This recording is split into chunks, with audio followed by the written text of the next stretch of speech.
आऊज़ु बिल्लाहि मिनश शैतानिर रजीम। बिस्मिल्लाहिर रहमानिर रहीम। अस्सलामु अलैकुम या अली मदद। मोमिनीन व मोमिनात की खिदमत में इसमें आज़म का एक बेइंतहा जलाली और मुजरिब तरीन अमल लेकर आए हैं। फ़ौरन ये मुख्तसर तरीन आमाल मोमिनीन की हाजात को खुदावंद मुताल की बारगाह में कबूल व मकबूल तरीन करवाने के ज़ामिन है।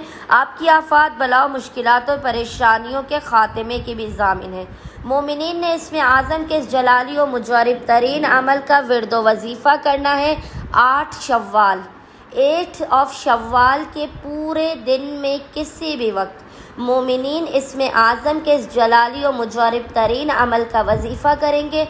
खुदावंद मुताल बहक़ मोहम्मद व आले मोहम्मद इसमें आज़म की बरकत से मोमिनीन की तमाम हाजात को अपनी बारगाह में फ़ौरन कबूल व मकबूल कर देगा। उन पर अपना खुसूसी रहम व करम नाजिल करेगा। उनकी आफात, बलाओ, मुश्किलात और परेशानियों का ख़ात्मा कर देगा।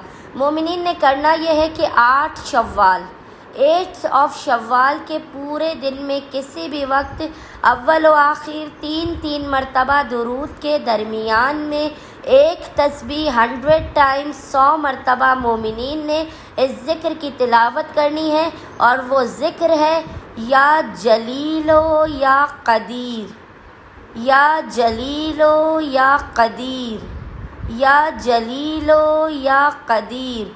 मोमिनीन ने इसमें आज़म की इस ज़िक्र की तिलावत करनी है 8 शव्वाल के पूरे दिन में किसी भी वक्त। खुदावंद मुताल बहक़ मोहम्मद व आले मोहम्मद इसमें आज़म की बरकत से मोमिनीन की तमाम हाजात को अपनी बारगाह में कबूल व मकबूल कर देगा। आफात, बलाओ, मुश्किलात और परेशानियों का ख़ात्मा भी कर देगा। अल्लाहुम्मा सल्लि अला मोहम्मद व आले मोहम्मद व अज्जिल फ़राज।